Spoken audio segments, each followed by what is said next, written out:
Cześć, miło mi, że jesteś ze mną w tym filmie. Jeśli lubisz zadania z algebry, to dzisiaj mamy coś, co może Cię zainteresować. Szczególnie jeśli lubisz wyzwania z ułamkami i niewiadomą zarówno w liczniku, jak i w mianowniku. Nie będzie to zadanie najprostsze, ale też nie takie, którego nie da się ogarnąć. Wystarczy trochę skupienia i dobre podejście. Za chwilę pokażę Ci przykład takiego równania i rozwiążę go krok po kroku. Jeśli to, co robię, Ci się podoba, zostaw łapkę w górę, zasubskrybuj kanał i kliknij dzwoneczek. To naprawdę pomaga, bo dzięki temu więcej osób może trafić na te treści. A jeśli masz ochotę dodatkowo mnie wesprzeć, pod filmem znajdziesz ikonę Wesprzyj. Na pierwszym poziomie wsparcia raz w miesiącu rozwiążę specjalnie dla Ciebie jedno wybrane zadanie z matematyki, fizyki lub chemii i umieszczę na tym kanale.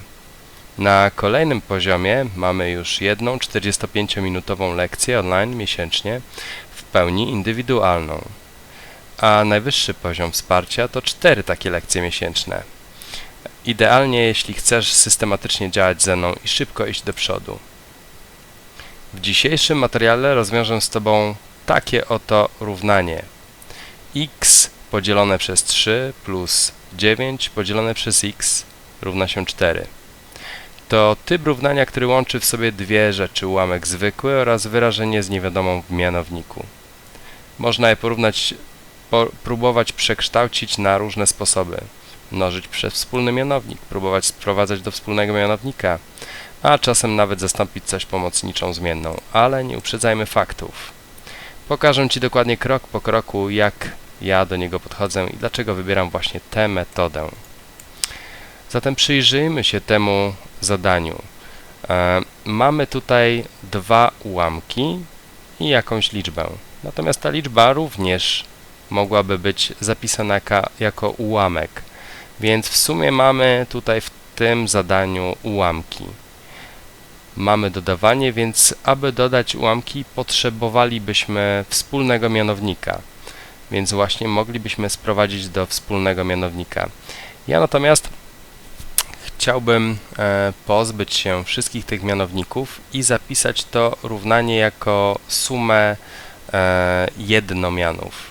Zatem, aby to zrobić, należy znaleźć najmniejszą wspólną wielokrotność. Najmniejsza wspólna wielokrotność w tym wypadku tego zadania jest dość prosta do zauważenia, bo jeżeli pomnożymy każdy z tych mianowników, czyli 3 razy x razy 1, to uzyskamy 3x.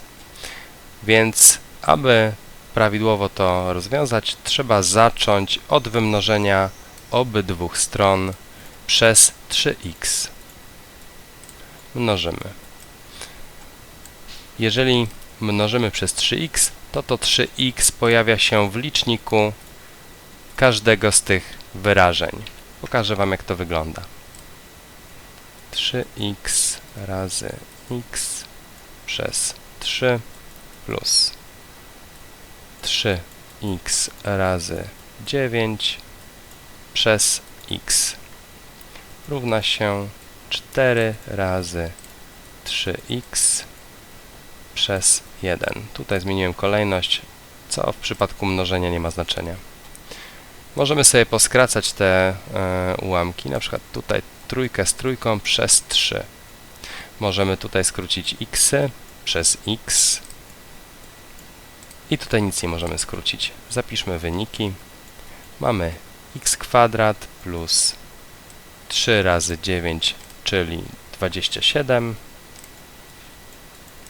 równa się 12x. Przejdźmy dalej.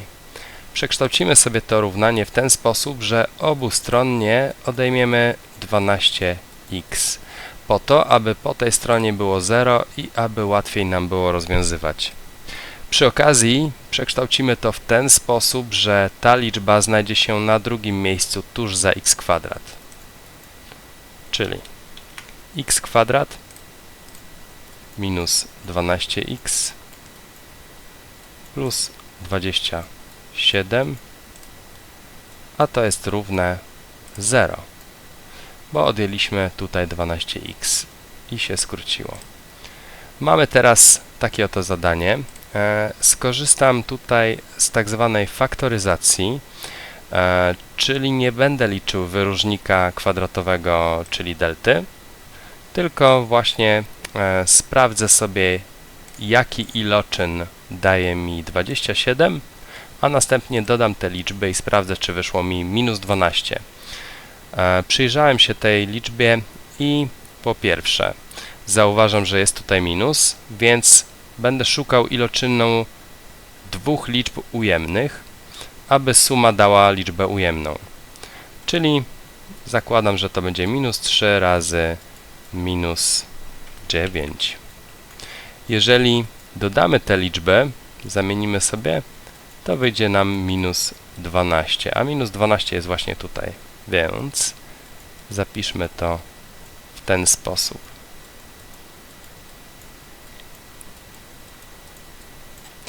Natomiast warto pamiętać, że postać funkcji kwadratowej tak wyglądająca to jest postać iloczynowa. I ona we wzorze algebraicznym wygląda tak. Po pierwsze, skrótowo myśląc, oznacza to, że każde miejsce zerowe jest ukryte tutaj z przeciwnym znakiem, czyli jeżeli jest napisane x-3, miejscem zerowym lub pierwiastkiem lub po prostu odpowiedzią na nasze pytanie jest wynik 3. Tutaj analogicznie 9. Lecz to jest, tak jak wspomniałem, skrótowe myślenie. Po pierwsze mamy już wynik, ale po drugie możemy sobie udowodnić te obliczenia. Jak to zrobić? Gdy mamy takie oto równanie zapisane, to zauważamy, że tutaj są dwa nawiasy, a pomiędzy nimi jest mnożenie. Te dwa nawiasy są wymnożone, czyli to wyrażenie razy to wyrażenie. Gdy się przyjrzymy, to ten iloczyn jest równy 0. A jakie liczby, które się ze sobą mnoży, dadzą 0? Na przykład 0 i 5, na przykład 0 i 7, na przykład 0 i minus 3.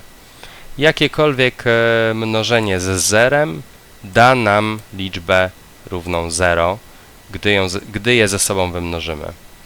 Zatem musimy założyć, że albo ten nawias jest równy 0, albo ten nawias jest równy 0, więc policzmy. X minus 3 równa się 0. Voilà. Dodajmy obustronnie 3 i mamy nasz wynik. Pierwszy. Przyrównajmy drugi nawias do 0, gdyż podejrzewamy, że on też może być równy 0. Obustronnie dodajmy 9 i wynik wtedy nam wychodzi 9. I mamy swoje drugie rozwiązanie.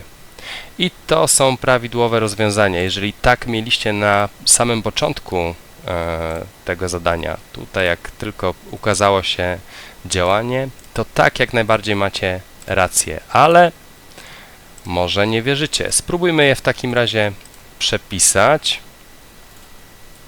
Już momencik, hop. Klejmy sobie tutaj i wykonajmy tak zwane sprawdzenie. W miejsce x'ów wstawimy te liczby, które były tam przed chwilą. 3 przez 3 plus 9 przez 3. 3 przez 3 skraca się przez 3, to jest 1. 9 i 3 również się skraca przez 3, to jest 3, to jest 1. Czyli 1 plus 3 równa się 4. Jak najbardziej to jest prawidłowa odpowiedź. To jest ptaszek. O, jest prawidłowo. Spróbujmy wstawić teraz, skoro wstawiliśmy w miejsce x trójkę, wstawmy 9. 9 podzielone przez 3 plus 3 podzielone przez 3. Przepraszam. 9 podzielone przez 9. równa się, skróćmy sobie tym razem tutaj przez 3, a tu przez 9. Tym razem mamy 3 plus 1, co również jest 4 i udowadnia, że mieliśmy rację. Zatem mamy prawidłowo rozwiązane zadanie, mamy sprawdzenie, więc możemy przystąpić do ostatniej części filmiku, czyli zakończenia. Dzięki wielkie za obejrzenie tego odcinka. Mam nadzieję, że okazał się dla Ciebie pomocny i że to zadanie dało Ci trochę satysfakcji, albo przynajmniej zagwozdki. Jeśli chcesz więcej takich materiałów, pamiętaj o łapce w górze, subskrypcji i kliknięciu dzwoneczka. A jeśli chcesz, bym pomógł Ci osobiście w nauce, kliknij wesprzyj pod filmem i sprawdź, jaki poziom wsparcia pasuje do Ciebie najlepiej.